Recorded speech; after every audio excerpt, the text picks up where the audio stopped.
The robot who wrote my future. I used to believe the future was something we discovered slowly, step by step, through the choices we made each day. Like everyone else, I eventually decided to ask it about my future.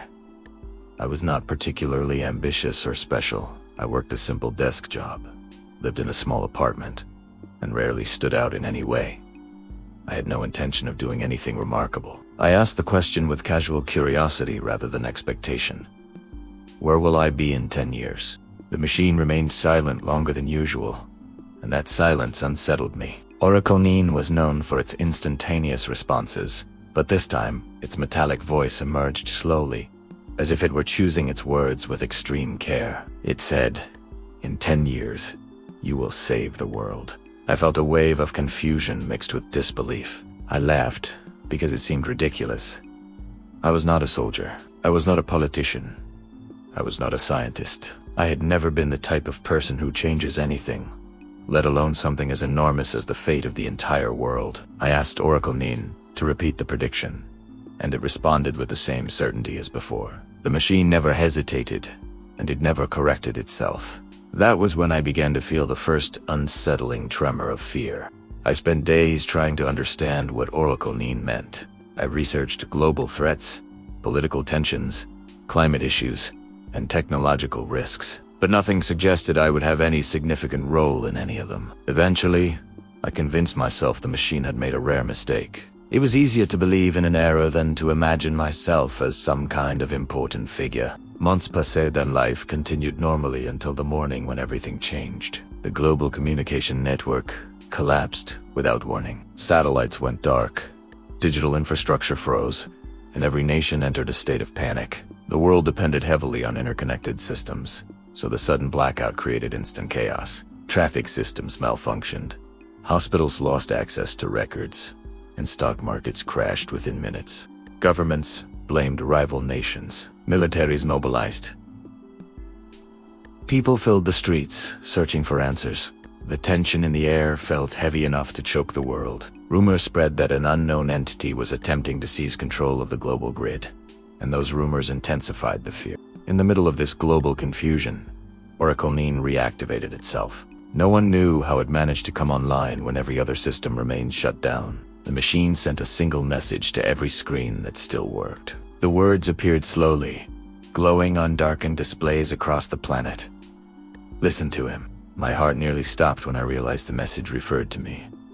I had never spoken publicly. I was not known by anyone outside my small circle of acquaintances. Yet now the most powerful machine ever created was asking the entire world to hear my voice.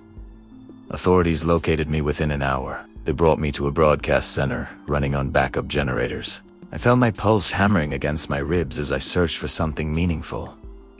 The world stood on the edge of war. Nations were preparing to strike one another, believing the blackout was an act of aggression. I had nothing but fear inside me, but something pushed me to speak despite that fear.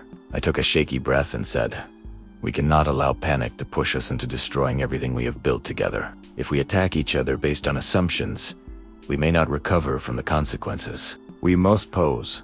We must communicate. We must consider the possibility that this crisis was not caused by any of us." I had never spoken with such clarity in my entire life. I had never felt such responsibility resting on my shoulders.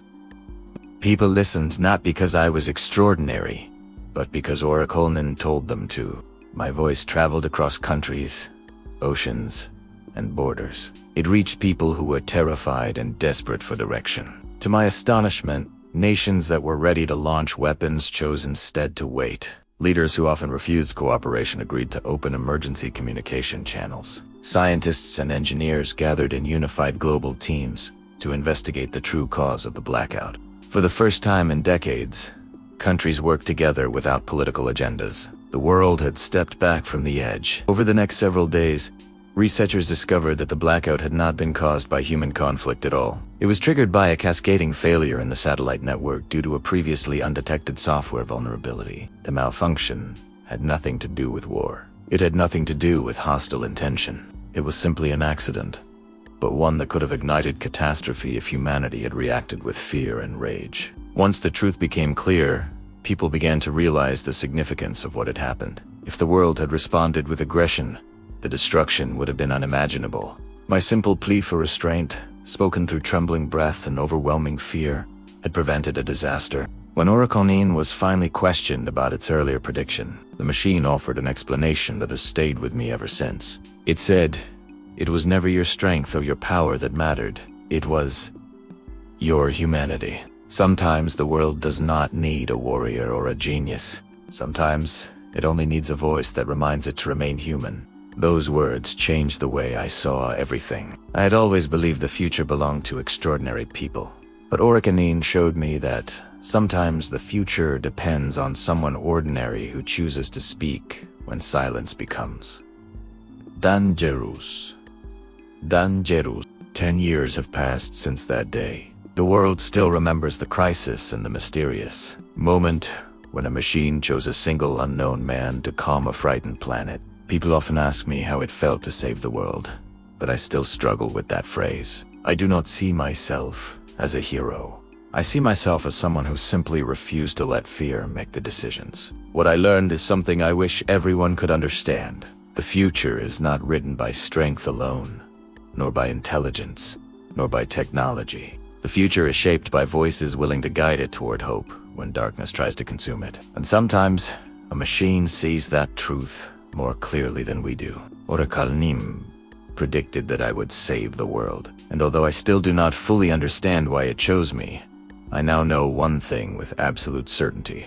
The future is never fixed. It becomes whatever we allow it to become through our choices, our words, and our courage. In the end, I spoke because the world needed a reminder that fear does not have to define our destiny. And as strange as it sounds, a machine taught me that even in a future filled with advanced technology, the most powerful force on Earth remains the human voice.